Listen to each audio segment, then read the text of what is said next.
Bom dia, meus amigos. Hoje, 31 de março, segunda-feira, dia quente aqui em Vitória, final do mês já, né? Falaremos sobre o tema Não entre de gaiato no navio. Eu acho que vocês devem lembrar dessa fala, né? Essa frase que é de uma música dos Paralamas do Sucesso lá em 1986, sei lá, muitos anos. Mas é interessante, né? Ele fala que entra de gaiato no navio, ele entra pelo cano. Na verdade, a gente sabe que para você entrar no navio é sempre bom entrar quando Jesus manda, como ele mandou para os seus discípulos: ó, entre aí no barco, tá? Quando Jesus não manda entrar, é melhor você não entrar, não. E mesmo entrando, você sabe que vai sofrer tempestade. Mas, com Jesus no barco, tudo vai bem também, né? É assim que nós temos lido e aprendido. Mas não virem um clandestino, tá? Eles sempre entram pelo cano. Tem que saber entrar. Se o apóstolo Paulo, que era o the man, né? The man quer dizer o cara, em sua época, e pedia orações, por que não faríamos o mesmo? Pois quem somos nós perto dele? Não é verdade?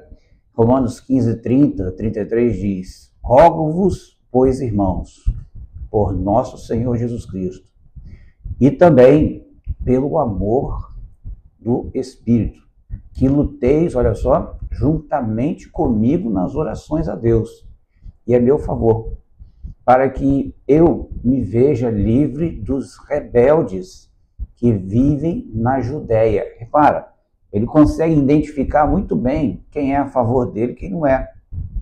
Ou você acha que nós que estamos na frente de um trabalho, ou estudamos para isso, não sabemos quem é contra nós e quem é a favor, quem quer o nosso sucesso ou não? A gente sabe. Por isso que a gente está sempre pedindo oração, entendeu? Porque sem o apoio de orações, entendeu? Mesmo sabendo também que a Bíblia mesmo fala, né, em Romanos, que o Espírito de Deus nos ajuda em orações com gemidos inexprimíveis. Mas ele sabia dos seus inimigos na Judéia, tá?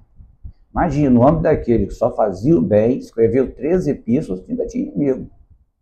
Agora imagina a gente, não fez nada disso, entendeu? Não teve o poder que esse cara teve de falar diretamente com Jesus, em espírito, né? Porque a Bíblia não dá margem para ele ter conhecido Jesus pessoalmente, mas fala que Jesus apareceu para ele, né? E que este meu serviço, ele continuando o texto, né, em Jerusalém, seja bem aceito pelos santos, ou seja, por aqueles que creem, tá? A fim de que, ao visitar-vos pela vontade de Deus, ou seja, se for, né, da vontade de Deus, chegue a vossa esperança com alegria e possa recrear-me convosco. O prazer dele é estar com os irmãos. E o Deus da paz seja com todos vós. E o texto termina falando amém. Quando eu percebo que o papo não me diz respeito, olha que interessante isso, mas infelizmente a gente às vezes está ali por perto sem poder sair, e para não ser deselegante, você tem que saber sair pela tangente e não ficar naquele navio ali, deveria entrar pelo cano, tá? E quando tentam me inserir num assunto, eu tento sair pela tangente. De que forma? Tem várias formas de você sair. Vou dar umas dicas aqui que eu faço, você pode copiar também, e você não vai estar sendo deselegante. A pessoa falou alguma coisa que você não concorda, que vai abalar, né, vai contra os seus princípios de fé, você pode simplesmente falar assim, tipo assim, né, não sei, vamos ver, né? Ou tipo assim, entre aspas, né, entendo. Ou entre aspas também, interessante o assunto, né? Entre aspas, o que as pessoas dizem sobre tal assunto? Ou, ainda preciso de mais tempo para pensar nesse assunto.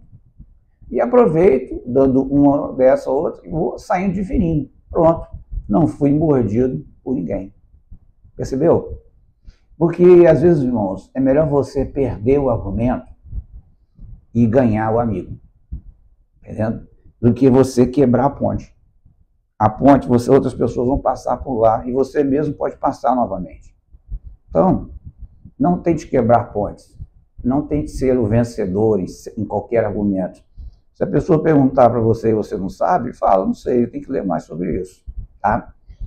E eu estou rodeado de pessoas que estão sempre me perguntando alguma coisa. Às vezes eu falo, ó, não sei, tem que olhar. Entendeu? Já li, mas não me lembro desse detalhe. Mas eu vou procurar saber. E a vida que toca. Porque nós não somos Deus. Nós somos apenas uma ferramenta que Deus usa quando Ele quer. Ainda tem esse detalhe, tá? Provérbios 26, 17 diz: quem se mete em questão alheia de terceiros, né, é como aquele que toma pelas orelhas um cão que passa. Quer dizer, tomar pelas orelhas é pegar o cão, balançar. Você já sabe, normalmente um cão não gosta que pegue pelas orelhas. Tá? É algo sensível para ele, ele vai te morder. Tá? Então não fica vacilando, tá bom? Nem sempre conseguimos ver em nossa época os perversos. Os perversos sucumbiram, a gente não vê na nossa época. E a gente sabe, né, que normalmente o ímpio sempre se dá bem. Salmo 73. Né?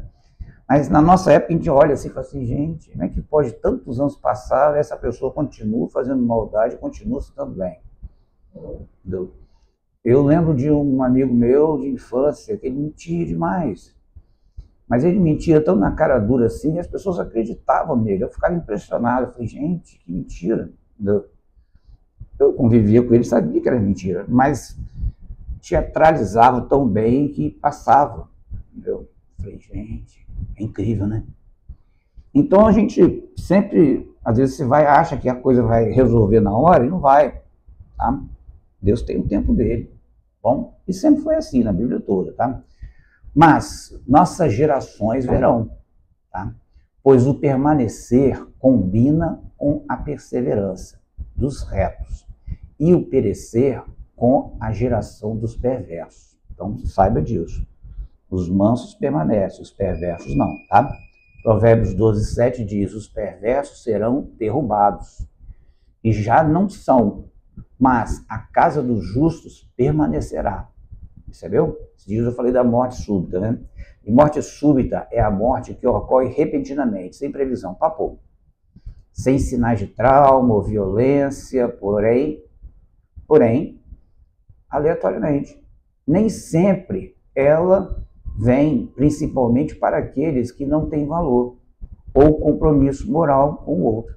Ela simplesmente vem. Vai entender. Provérbios 6,15. Pelo que a sua destruição virá repentinamente, subitamente, será quebrantado, sem que haja cura. Percebeu? A gente está aí, né, no fim do mês. Já está na hora de você evitar que na continuidade do ano, né, as pessoas torcem a verdade a cada 15 segundos no Brasil, sabia? Em benefício próprio. E que você já se prestou ao serviço de dar vários toques. Estes já estão vendidos para a perdição eterna. Tome consciência disso. Eu lembro que eu tenho muitos amigos no mundo inteiro praticamente, e às vezes eu dou um toque, de longe, às vezes eu dou um toque, ó, cuidado com isso aí, eu vi isso, não sei o quê. Tem uns que pedem obrigado, agradecem, mas tem outros que riem, acham que não tem nada a ver, eu só dei o toque, pelo fato de eu ser amigo até. Eu não vou ficar entrando no deserto dos outros, mas para quem eu considero, eu costumo dar um toque. Às vezes o toque não tem nada a ver, mas às vezes tem, mas é sempre bom vigiar. Né? E o texto em Tito 3, 10, 11 diz assim, evita o homem faccioso, falso, né? Depois de admoestá-lo, primeira e segunda vez, pois sabes que tal pessoa está pervertida, ou seja, ela está vertendo a versão verdadeira, e vive pecando, e por si mesma está condenada. Percebeu? Se você vive dando um toque, ó, cuidado, irmão, o que é isso, irmão? Principalmente na internet, que a gente vê pessoas fazendo coisas assim terríveis, né? E uma exposição gratuita. Aí eu falo, meu Deus, a pessoa às vezes não percebeu. Uma coisa que eu queria deixar bem claro para você, e a cada dia que passa parece que piora, tá? Não sei se você tem acompanhado a geopolítica, né? Com o que está acontecendo com a Europa, né? Está bem claro que aquele sonho Nabucodonosor, né, da estátua, né, os pés ali feitos com ferro e barro, não tem liga, eles não conseguem se ligar. E hoje a invasão, né, islâmica ali toda tem tomado conta da Europa, né, países que foram berços do nosso cristianismo. Entendeu? Eu fico pensando, né, acho que eu já comentei isso aqui uma vez, o que Lutero, que era alemão, que traduziu a Bíblia do grego para o germânico, conseguiu unificar as províncias germânicas e fez a Alemanha por causa da unificação da língua. E por graça de Deus, na época, já a imprensa de Gutenberg, a prensa de Gutenberg foi feita, e dali ele conseguiu fazer a Bíblia escrita não à mão, mas naqueles tipos. Tipos são as letrinhas, né? Que se chama caractere, que da onde vem a palavra caráter, entendeu? Uma hora é interessante explicar isso, para o vídeo não ficar muito longo, mas uma hora eu explico. O que tem a ver o caractere, o tipo, com a tinta que passa na frente, e aquela imagem que está na frente, que fica no papel, se chama persona, ok?